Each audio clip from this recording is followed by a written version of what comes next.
வணக்கம் நண்பர்களே. இன்னைக்கு நம்ம பார்க்க போகிறது ஒரு குட்டி கதை. பஞ்சபாண்டவர்களில் ஒருவரான சகாதேவன் ஒரு நாள் சந்தைக்கு போகிறார். ஒரு அழகான குதிரையை அவர் பார்த்த உடனே அதை வாங்கணும்னு நினைக்கிறார்.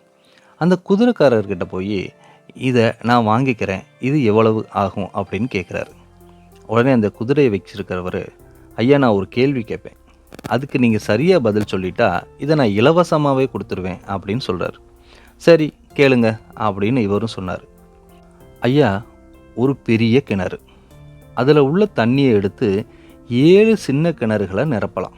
ஆனால் அந்த 7 கிணறுகளில் இருக்கிற தண்ணியை எடுத்து மறுபடியும் அந்த பெரிய கிணத்துல ஊற்றுனா பெரிய கிணறு நிரம்பலை. இது ஏன் அப்படின்னு கேட்டார். நல்லா யோசித்து பதில் சொல்லுங்க அப்படின்னு சொன்னார். ஆனால் சகாதேவனால் பதில் சொல்ல முடியலை. அங்கேயே உட்காந்துட்டார்.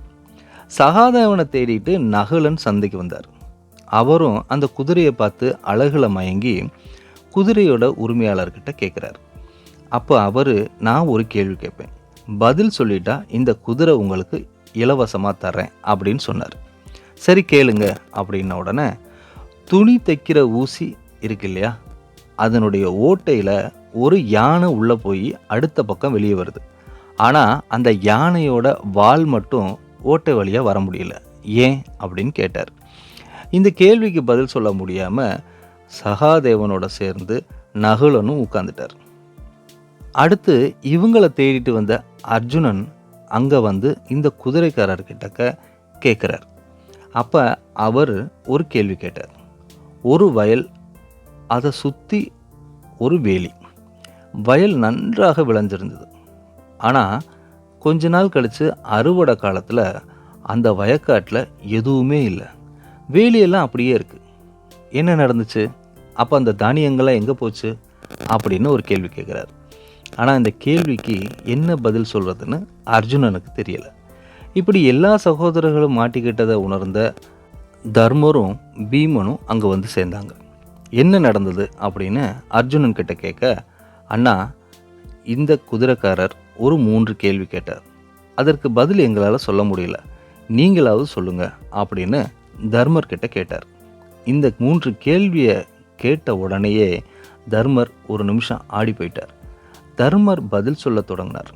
தம்பிகளே, எதிர்காலத்தில் நடக்கப் போகும் விபரீதங்களை அந்த 3 கேள்விகளும் சொல்கின்றன. அவர் கேட்ட முதல் கேள்வி, பெரிய கிணறு என்பது பெற்றோர்கள், 7 சிறிய கிணறு என்பது அவரது பிள்ளைகள். பெற்றோர்கள் தங்கள் பிள்ளைகளை அவர்கள் எவ்வளவு பேராக இருந்தாலும் சரி அவ்வளவு பிள்ளைகளையும் காப்பாற்றுவார்கள்.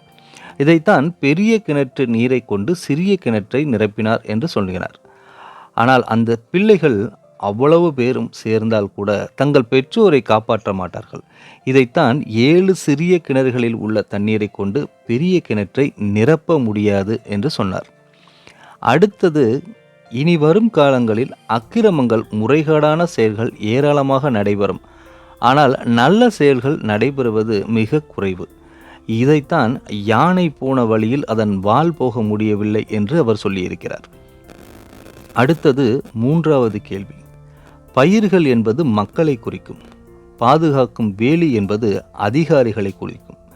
அதாவது மக்களை பாதுகாக்க வேண்டிய அதிகாரிகளே அவர்களை அழித்து விடுவார்கள் என்று குறிக்கத்தான் வேலி இருக்க பயிர் என்னவாயிற்று என்று சொல்லியிருக்கிறார் என்று சொல்லி முடித்தார் தர்மன். இந்த கதை தாங்க இப்போ நம்ம வாழ்ந்துக்கிட்டு இருக்க வாழ்க்கை. நன்றி, வணக்கம், மீண்டும் சந்திப்போம்.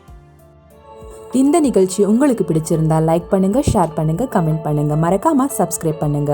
அப்படியே பக்கத்தில் இருக்கிற பெல் பட்டனையும் கிளிக் பண்ணுங்க. நன்றி.